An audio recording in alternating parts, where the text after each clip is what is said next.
এই একটা TV box যদি আপনার কাছে থাকে, এই রকম ক্রিস্টাল ক্লিয়ার ডিশ দেখতে পারবেন, ডিশের লাইন ছাড়া কোনো ডিশের বিল লাগবে না। সত্যি কথা। জি ভাই, 1 টাকাও ডিশের বিল লাগবে না, ডিশের লাইন লাগবে না। দেখতে পাচ্ছেন একটা, দুইটা, তিনটা টিভিতে ডিশ চলছে, ডিশ লাইন ছাড়া, একদম ডিশ লাইন ছাড়া। হ্যাঁ। এই এরকম একটা জাদুর কাঠি যারা চাচ্ছিলেন, জাদুর কাঠি তো অনেক আছে, কিন্তু একটু ব্র্যান্ডের মধ্যে যারা ভাই চাচ্ছিলেন, এমআই এর দাম তো 5-6 হাজার টাকা, এগুলো ভাই, তো কিনতে মন চায় আজকে কিন্তু পারি না তো। 5-6 হাজার টাকা লাগবে না, আজকে অর্ধেক টাকায় দেবো এমআই ব্র্যান্ডের। আচ্ছা, তাহলে ডিশের আবার লাইন টাচ করে কেটে দিলেই ডিশের চলবে। লাইন কাটা দিলে চলবে। এই ডিভাইস নেবেন, এটা আপনার র্যাম থাকবে 16 জিবি, আচ্ছা, রোম থাকবে 256 জিবি, আবার ভয়েস কন্ট্রোলও থাকবে। ভয়েস রিমোট আছে নাকি? রিমোট ভয়েস কন্ট্রোল থাকবে, রিমোট, অ্যাডাপ্টার, চার্জার সবকিছু এর মধ্যে দেওয়া আছে।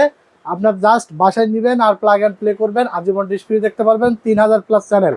যারা প্রবাসে নিয়ে গিয়ে দেখতে চান, প্রবাসে নিয়ে গিয়েও আপনারা বাংলাদেশের চ্যানেল, খেলার চ্যানেল, তারপরে আপনার ইন্ডিয়ান সব চ্যানেলগুলো কিন্তু দেখতে পারবেন। আচ্ছা, তো এটার দাম কত রাখবেন? মাত্র 3000 টাকা ভাই। 3000 টাকা। হ্যাঁ, আবার নষ্ট হলে 3 মাসের মধ্যে রিপ্লেস পাবেন। 3 মাসের রিপ্লেসমেন্ট গ্যারান্টি। এমআই ব্র্যান্ডের এই চমৎকার জাদুর কাঠি নিলে ডিশ দেখবেন ক্রিস্টাল ক্লিয়ার, আর ডিশ দেখবেন একদম ফ্রি। সারা বাংলাদেশ ডেলিভারি, সারা বাংলাদেশ থেকে অর্ডার করে কুরিয়ারের মাধ্যমে হোম ডেলিভারি নিতে পারবে।